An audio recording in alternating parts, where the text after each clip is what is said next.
Ano pa ginahulat ninyo? Pangamuyo ka mo to. Pangamuyo ka mo.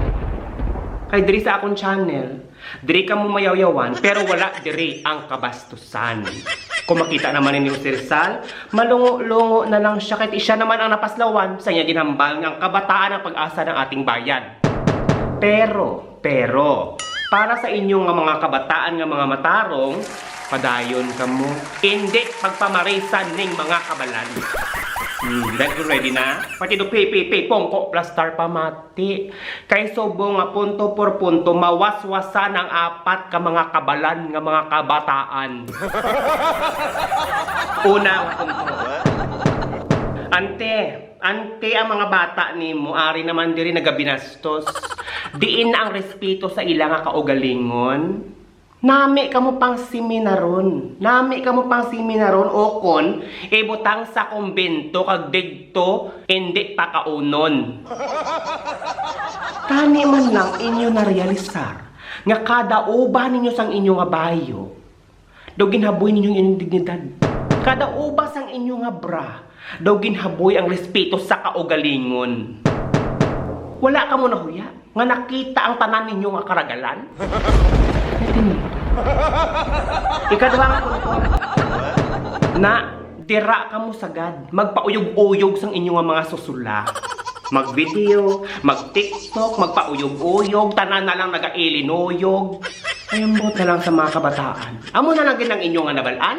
Tapos kung kamo gani bastuson, mga kig, wala nyo man lang napinsar. Kung amo nang ginapakita ninyo, nga daw kulang na lang magpatiti ka mo. Do you think i-bless ka mo? Do you think dayawon ka mo? Understood nga bastuson ka mo, pakahuyan ka mo. Wala nyo palagi po na intindihan?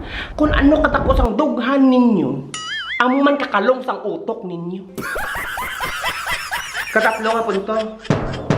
Ginapa-eskwela ka mo sa mga ginhikanan ninyo para makasarang ka mo. Para mangin maayo ang buwas damlag ninyo. Pero nang tawag ginahimo nyo, wala nyo man na ginapaminsan ang kabudlay nga ginahimo sang mga ginikanan ninyo para mapatapos ka mo. Wala ninyo na-realisar ang pagbaka-baka nila para sa kinahanglan ninyo. Tapos ka mo, doon nasadyahan lang, magpalauyog-uyog sa mga Mount Kanlaon ninyo. Ikaapat nga punto. Sa unang panahon, ang mga kabataan, ang ginapaligban ang ilahampang, mahampang lagsanay, panaguay. Baw kamuya sa bong, kamu nga apat, ang inyong hampang ubahay. Pagkatapos, ang inyong dugan, lamasay. Te, kung makita inisang ginikanan ninyo, sigurado ako, malipong ang inyong nanay. Ikalima nga punto. Nan amo nang maayo sa inyo. Kay kon sa pamiga, inyo ang kalipay. Pero kung magbulusong ka mo, no, maghalabok ang tiyan ninyo sa ginikanan ninyong pangabudlay.